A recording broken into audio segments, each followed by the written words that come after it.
Hi guys! Ang tagal kong hindi nag-vlog, no? Papunta ako ngayon sa park. Hindi.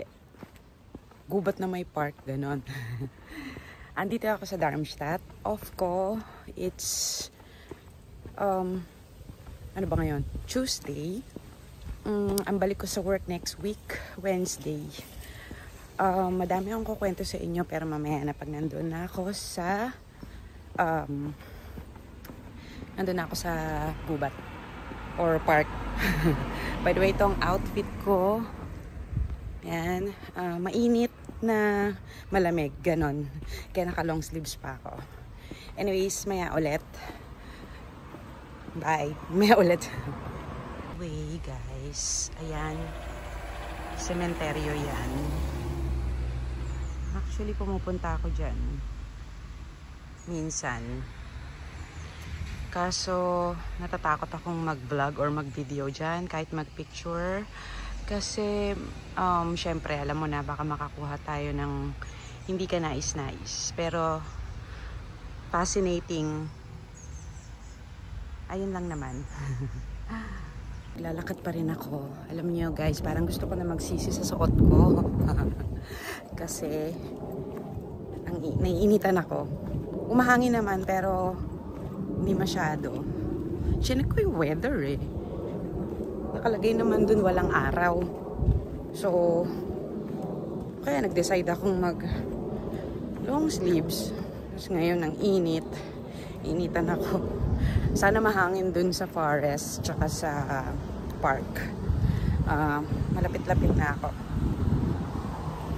Yung neighborhood. Ayan.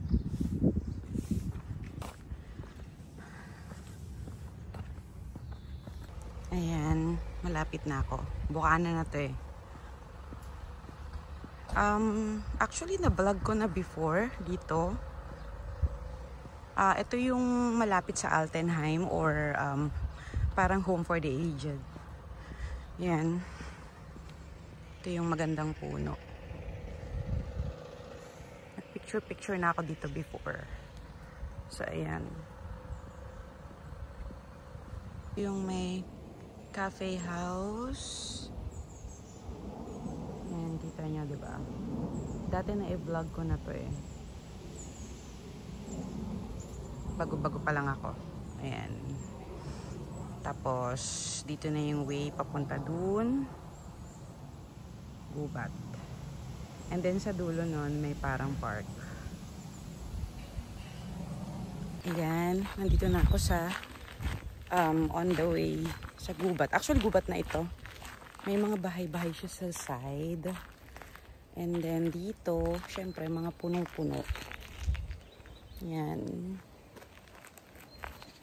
Lakad tayo dun. May nakasalubong akong mga group of old people. Ayun. Feeling ko mga tenant ng ano yun. Nung parang home for the aged or Auf Deutsch Altenheim. Ayun. So, ayun, dito ako sa Darmstadt. Nasabi ko na pala. Kasi off pa ako. Next week ang balik ko. Mamaya ko kwento kasi may mga pangyayari. Last week, kwento ko.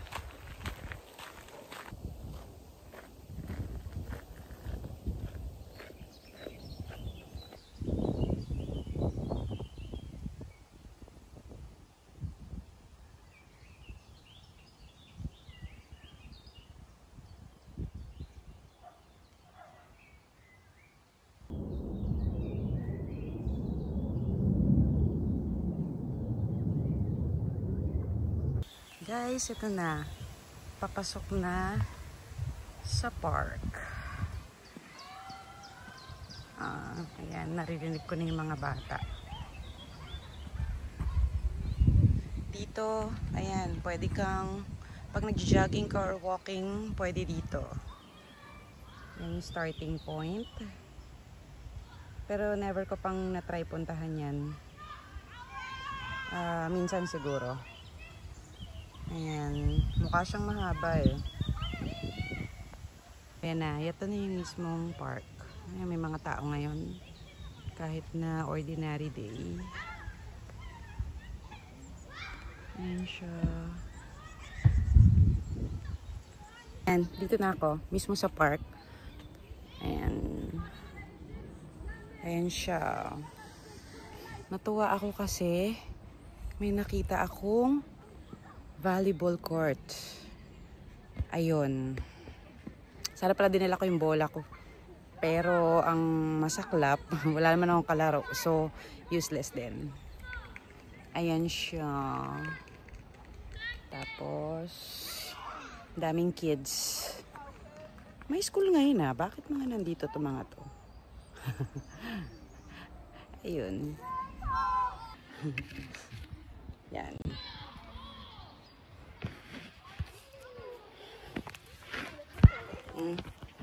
Medyo mainit dito sa pwesto ko. Pero magkukwento lang ako. Real quick. Ano nangyari last week? Diba? Last week, nakapag-vlog ako madami. May time kasi ako nun. Tapos biglang nung parang last week ko na, siguro mga 8-9 days ko pa, nasabihan ako na meron akong permanent patient sa Lamper time. So, doon ako nilagay hanggang matapos yung shift ko. So, yun. Ayoko doon kasi, okay sana. Yung case ng patient is ALS. Okay naman siya. Lahat ng geret nasa kanya or ng machine. May tracheostomy, may Beatmungs geret, or yung sa paghinga. Hindi ko ma-translate in English. Meron din siyang PEG. Meron din siyang catheter. Tapos, hindi na siya makagalaw ng kusa ng kanya. Ayun. So, yun. Tapos, medyo malaki siya sa akin eh. Pero, awa ng Diyos, nairaos ko naman. May time na na-toxic ako sa kanya. Pero, okay naman. Kasi, siya, sumbongera yung patient. Plano ko magpalipat. Titingnan ko muna kung kakayanin ko ulit yung ugali niya this coming month. Natotoxic talaga ako sa kanya. May isang na natoxic ako sa kanya. Night shift ako nung last eh. This coming shift ko, Frudins ako or morning shift. Tignan natin. Kasi mas toxic ang Frudins or morning shift. Kasi nandun nangyayari lahat. Tsaka gising ang patient. So, yun. Pag night shift kasi tulog sila. Pero may isang beses hindi siya natulog. Ay, hindi. Natulog naman siya pero late na. Tinoxic niya ako.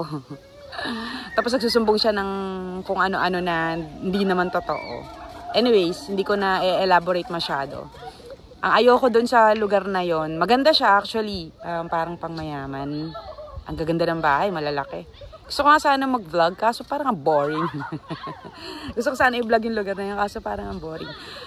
So anyway, ayun nga, ayoko doon kasi una, yung apartment ng accommodation for nurses, doon lang siya sa basement ng bahay ng patient. Tapos, ang hina ng internet. Actually, mahina to wala. Ganun. Kahit yung data ko, hindi siya umi-effect. So, alam mo yun na nga lang yung libangan mo after work, hindi ka pa makapag-ano.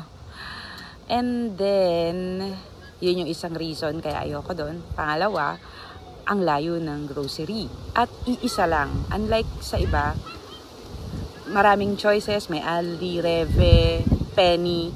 Doon iisa lang. Nakalimutan ko pa yung pangalan. Noopsburg. Basta ang hirap i-pronounce ng grocery. Tapos kulang-kulang. Tapos 16 minutes walk. So imagine that. Pag may kulang ka, lakad ka pa doon. Meron namang iba pero sasakay. Unlike sa iba kasi, katulad nung sa Fernheim, yung accommodation namin doon sa ayun, lahat nandun. Madali.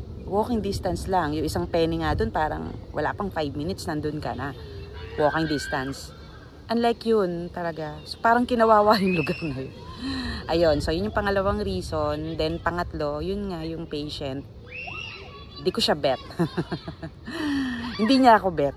Yun lang, masabi ko. Hindi niya ako bet. Pero kasi, parang ganun talaga siya pag una. Pag bago, walang tiwala. Yung trabaho per se, Hindi ko masasabing madali, pero hindi siya kasing hirap tulad sa Krankenhaus or hospital or Altenheim. Hindi siya mahirap. Mas madali. Pero yung patient mismo kasi nakakabuisit. So, yun. Wala naman tumotoxic sa akin na colleagues kasi solo ka lang. Ang colleague mo lang yung sa kapalitan mo. Ayun, magiging toxic lang pagka yung colleague mo ay tamad or ikaw nag-endorse ka ng kulang-kulang, ganyan, na may hindi ka ginawang ano. Doon na kayo magkakatoksikan, pero ang moment lang na makikita kayo is Uber Gabi or endorsement. So yun, wala akong problema sa colleagues. Yun lang patient mismo. So ayun, ayan. So ngayon ko na-realize, nag-start na akong maka-feel ng stress sa work. Kasi yung first 4 months na ako dyan, ika-4th month ko yun last. So yung first 3 months ko maayos talaga, as in. Ito lang, itong ika-4th month ko yung medyo ano. So tignan natin, ito ika-5th month ko next month. Ayun, kaya tapos nung night shift ako nun. So pag uwi ko for my tawag dito off, parang feeling ko ang tamad ko lahat. So hindi ako nakapag-vlog. Ayun. Anyways, ayun lang. Ito lang ulit yung vlog ko. So, tignan natin. Mamaya. Ayan. Umupo lang ako saglit. Ayan. Ito ako. Ayan. Ganito lang naman ang gawain ko everyday. Pag off. Pag wala akong ganap. Morning walk. Usually dito ang punta ko. Pero hindi ako tumatambay ng ganito katagal. Ngayon lang. Ulit. There are a few times na tumatambay ako, pero hindi ganitong ano. Ayun lang. So, update lang naman yon sa buhay ko. We'll see. Parang gusto ko pang mag-vlog bago ako makabalik dun sa punyetang pag bumalik na ako sa work ko. Ayun lang. So, sige na at ano. Yan. Mamaya lalabas din ako siguro. Walking din ulit. Kasi wala namang magawa sa bahay. Wala akong ganap eh. Ayun. Wala pa akong travel ulit. We'll see. Nagbakat na. O sige na. Ciao, ciao!